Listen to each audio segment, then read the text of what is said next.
ഇവരെന്തിനാ ഇവിടെ വന്നിരിക്കുന്നേ? കഴിഞ്ഞ ഓണത്തിന് ലീവ് ഇല്ലാത്തതുകൊണ്ട് വീട്ടിൽ പോകാൻ പറ്റില്ല. ഈ ഓണത്തിനാണ് ജോലി ഇല്ലാത്തതുകൊണ്ട് ലീവ് എടുക്കാൻ പറ്റില്ല. എന്നാൽ പിന്നെ വീട്ടിൽ പോകാമെന്ന് വെച്ചാൽ അവിടെ മൊത്തം കണ്ടെയ്ൻമെൻറ്റ്സ് ഉണ്ട്. ഇത് കഷ്ടമാണ്. കഴിഞ്ഞ ഓണമൊക്കെ ഇന്നലെ കഴിഞ്ഞ പോലെ ഉണ്ടല്ലേ?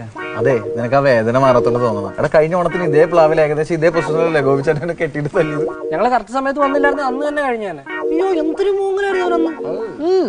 എടാ അത് വീട്. പക്ഷെ ഇപ്പൊ അതിന്റെ നിഷ്കളങ്കത ഗോപിച്ചേട്ടൻ മനസ്സിലല്ലേ? ഇപ്പൊ ഈ ലോക്ക്ഡൌൺ ഒക്കെ എത്ര ചക്കിയ പുള്ളിട്ട് വന്ന്. ഞങ്ങളിപ്പോ കട്ട ഫ്രണ്ട്സാ. അയ്യോ, അത് കട്ട ഫ്രണ്ട് ആയോണ്ടല്ല, പുള്ളിയുടെ ഫ്രണ്ടിൽ നിന്ന് കട്ടോണ്ട് പോകൊണ്ടിരിക്കാൻ പുള്ളി തന്നെ കിട്ടുമെന്ന്. കട്ട ഫ്രണ്ടേ. കട്ടപ്പ പിടിച്ച ഫ്രണ്ട് വരുന്നുണ്ട്.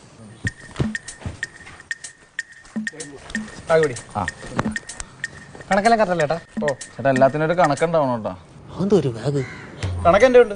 നമ്മൾ ആദ്യം ആ പള്ളിയുടെ ഭാഗത്തുനിന്ന് പിരിച്ച് 24, പിന്നെ ഇന്നലെ മിനിഞ്ഞാന്നോട്ട് പിരിച്ചത് 10,000 14,000. അതെ, അപ്പൊ മൊത്തം 50,000 ഞാൻ ഇപ്പൊ നിന്റെ തന്ന ബാഗിലുണ്ട്. ഓക്കെ അല്ലേ? സംശയം ഉണ്ടോ?